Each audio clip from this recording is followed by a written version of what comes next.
Welcome to this how-to guide. So today we're going to look at how to sew on a stem stitch.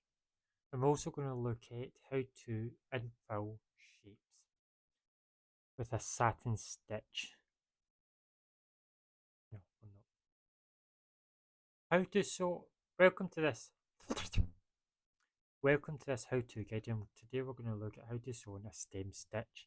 Stem stitch. So first we need is your fabric attached to your embroidery hoop, nice and tight, an embroidery thread, and I put a knot at one end. So what I want to do is pull my thread up to a point, and I want to go forward. So a stem stitch is a bit like a back stitch, on the basis that it slightly runs up the side of each. So each new stitch starts at a slight angle.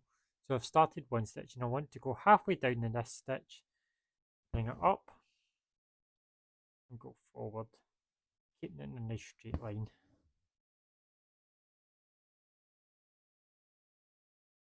And then you're repeating a similar idea.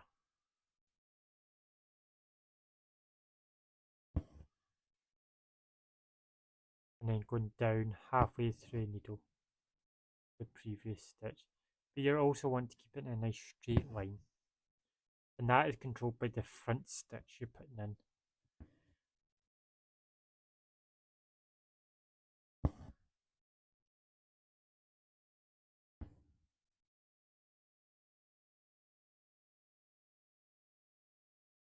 And then this is how you do a stem stitch. When you look at the back,